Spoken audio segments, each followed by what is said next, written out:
Prestwich, a quiet suburban town wedged between Manchester and Bury. All leafy parks, Victorian terraces and a village high street that most people drive straight through.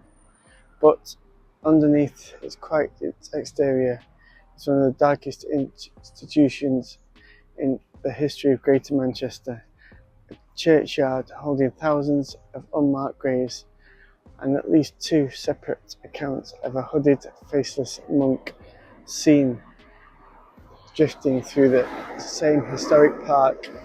Tonight, we're uncovering 5 true stories from Prestwich, some pulled from paranormal case files, some from historical newspaper archives, and one straight from the founding member of one of Manchester's most legendary bands.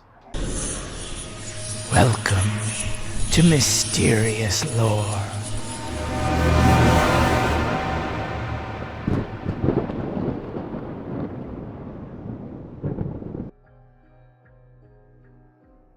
The Phantom Monk of Church Inn.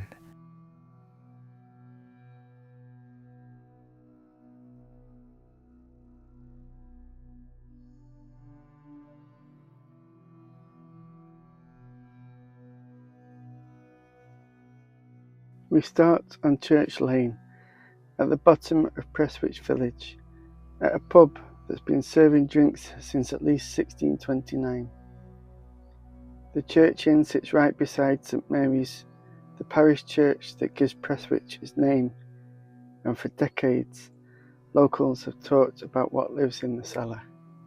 According to the paranormal database's Greater Manchester listings, a phantom monk haunts the cellar beneath the Church Inn, and witnesses report that mid-20th century he would occasionally call out "hello" to get the attention of anyone working down there alone.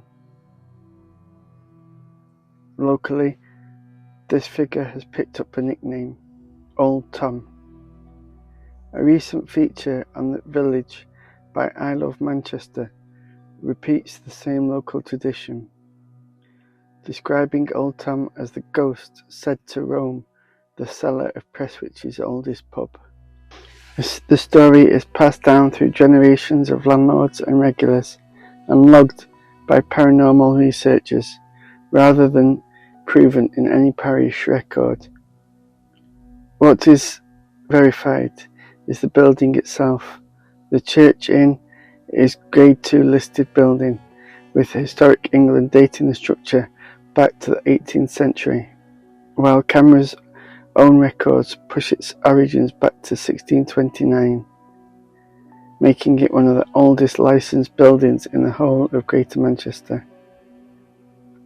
300 years of history is more than enough time for a story like Old Tom's to take root.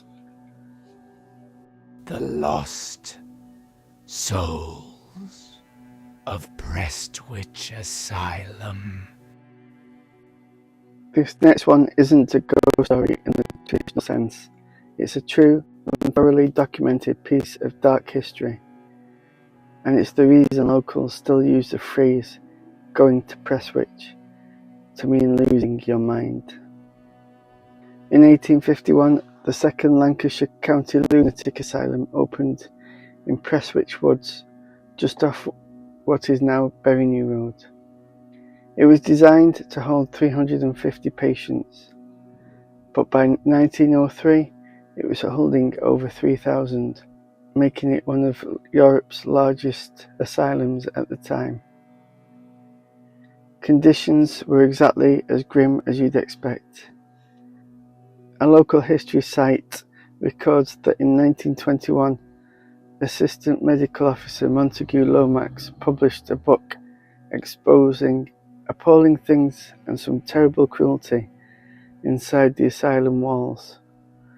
A book so damning it triggered questions in Parliament, and eventually a Royal Commission on the 1930 Mental Treatment Act.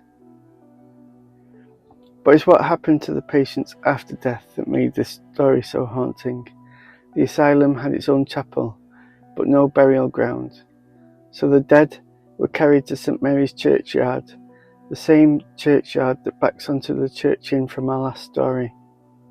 Historic England's official listing for the churchyard confirms that the western section contains the unmarked burials of thousands of asylum inmates, dating from the mid-19th century right through to the early 20th. Local historian records held on Prestwich website put the number at roughly 5,300 patients buried, many stacked in unmarked pauper graves, with records showing as many as 6 unrelated people sharing a single plot. Oral accounts suggest the true number in some graves could be closer to 10. It wasn't until 2006 that a memorial stone was finally erected in St Mary's Churchyard, giving grieving families a focal point at last. And the church now holds an annual service reading out every recorded name.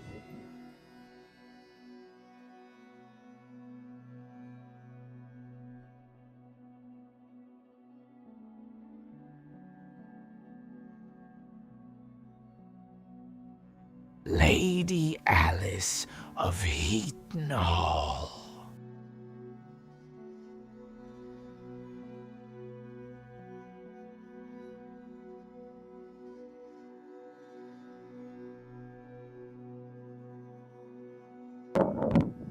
From the village, we head into the 600 acres of Heaton Park, home to the great well-listed Heaton Hall, and according to local legend, home to more than a dozen ghosts. The most famous is Lady Alice. Paranormal Database's Manchester listings describe her simply as a former resident who still clings on the last remnants of a former life. Spooky Manchester feature expands on the legend, placing her specifically in the orangery, which is at the end right behind me. The elegant early 19th century glass house attached to the hall, and notes that some locals link her to the Heaton family, who owned Heaton Hall for over 2 centuries. One version of the story claims she met an untimely end, possibly falling, possibly worse, and has never left. She's not alone. The same sources describe a mourning lady seen in the music room, dressed in a nightgown, and said to have died in childbirth. There's also a confused uniformed soldier who wanders through the grounds, thought to be the victim of a botched 18th century musket. There's even a phantom carriage, pulled by no horses, that reportedly vanished as it nears the hall. In 1968, a group of young ghost hunters from St John's College of Further Education staged an overnight vigil hoping to catch Lady Alice on a misty Sunday night. Contemporary reportings on the story notes that no follow-up account of what, if anything, they found was ever published. So her story remains exactly where it stood for decades, unresolved.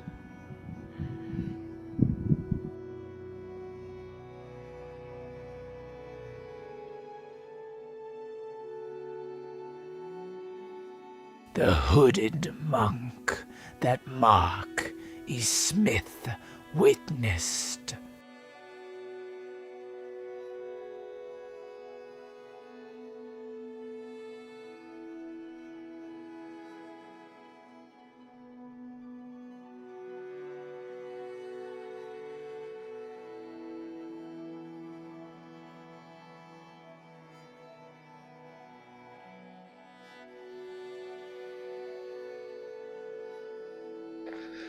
The next story is the reason I wanted to make this episode.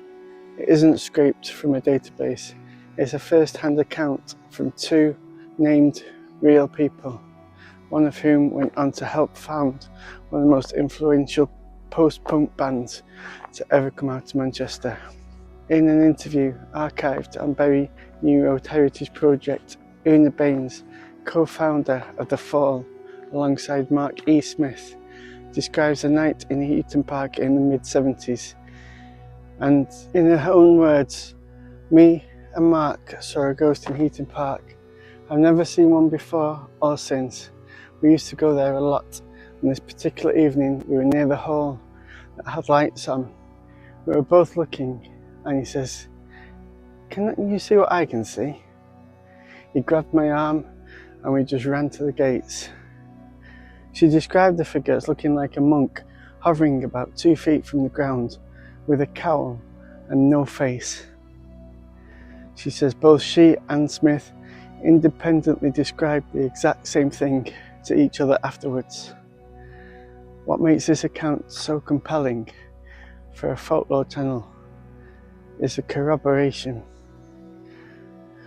Two separate witnesses, unprompted, describing an identical apparition in the same park, where local legend already places a whole cast of resident ghosts. Baines herself, in the same interview, mentions that a friend of theirs had even mapped out what they believed were ley lines running through Prestwich village at the time. Make of that what you will, but a hovering, faceless, hooded figure witnessed by two people simultaneously is about as strong as first-hand testimony gets in this genre.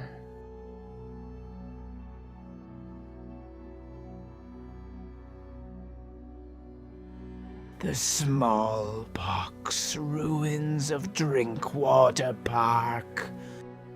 Our final stop is down in the Irwell Valley on the western edge of Prestwich, where the ruins of a grand Georgian mansion still sit, half swallowed by woodland, in what's now called Drinkwater Park. Irwell House was built around 1790 for Peter Drinkwater, a wealthy textile mill owner who became Lord of the Manor of Prestwich. According to Wikipedia's history of the park and records held on the Prestwich History website, the estate was sold to Salford and Prestwich councils in 1902, and the mansion was converted into a smallpox isolation hospital. Its remote riverside position making it ideal for keeping contagious patients away from the wider population.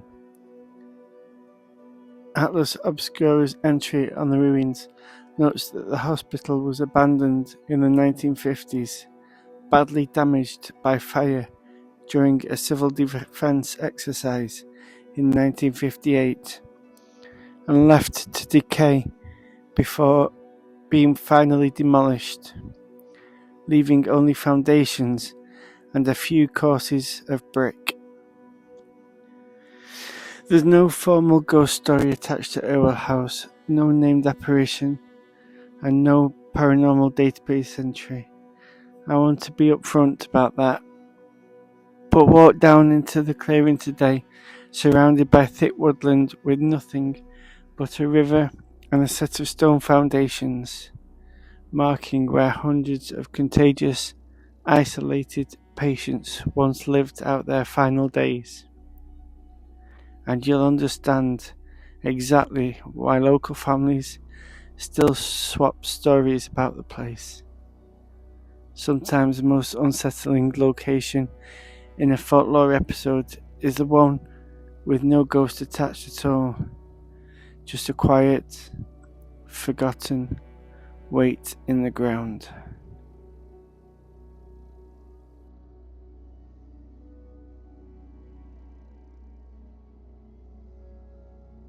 Five stories, one small suburb, a monk in a cellar, 5,000 forgotten souls under a churchyard, a lady who never left her hall, a hovering figure 2 witnesses swore were real, and a smallpox hospital swallowed by the woods.